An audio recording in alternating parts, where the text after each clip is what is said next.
Usiku ulikuwa kimya kupita kawaida. Kimya cha aina ile ambacho kinakufanya usikie hata pumzi zako. Ndani ya nyumba hii ya kawaida kulikuwa na kitu kisicho cha kawaida. Kitu ambacho hakikuonekana kwa macho, lakini kilikuwa kinaamka taratibu kutoka chini ya ardhi. Watu wengi hudhani ndoto ni mawazo ya akili, lakini hawajui kuna ndoto zinazotumwa kwa ujumbe, na kuna ujumbe unaobeba damu. Rehema alikuwa amelala fofofo, lakini roho yake haikuwa katika usingizi wa kawaida. Alijikuta katika giza nene. Hakukuwa na anga wala ardhi iliyo wazi. Ghafla ardhi ilipasuka pole mbele yake. Hakukuwa na moto.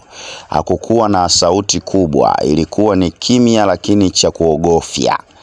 Tone moja la damu lilitoka ardhini likianguka taratibu, toki. Kila tone lilipoanguka, ardhi ilitoa sauti ya chini kama kulia. Ndipo sauti ikasema, damu ilimwagika na bado inaita haki. Rehema alitaka kukimbia, lakini miguu yake haikusogea. Alitaka kupiga kelele, lakini sauti ilikuwa ikiema.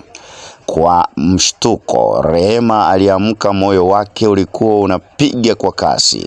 Jasho lilimtoka. Chumba kilikuwa kimya, lakini hakikuwa cha kawaida. Aligusa mikono yake. Hakukuwa na damu, lakini hofu ilikuwa bado hai. Kwa sauti ya chini akasema, kwa nini ndoto hii inanirudia?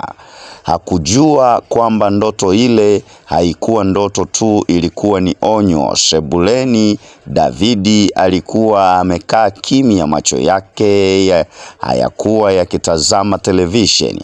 Yalikuwa yanatazama mbali, kana kwamba anatazama kumbukumbu. Rehema alimuuliza, Davidi, unajisikia sawa? Davidi alikaa kimya kwa sekunde kadhaa, kisha akasema kwa sauti nzito, kuna mambo yakianza kuongea, ndoa haiwezi kubaki kama ilivyokuwa. Maneno hayo yalikuwa Rehema kama mshale, lakini hakukueleweka maana yake ni nini.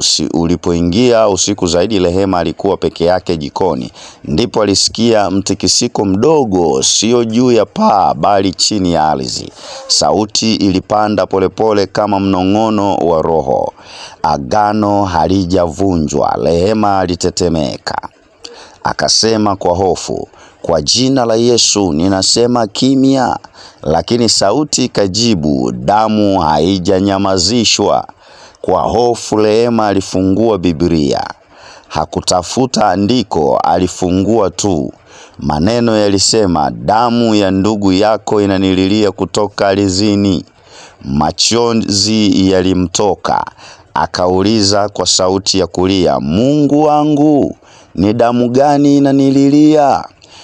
Wakati huo nje karibu na mti wa zamani, David alikuwa akizungumza kwa simu.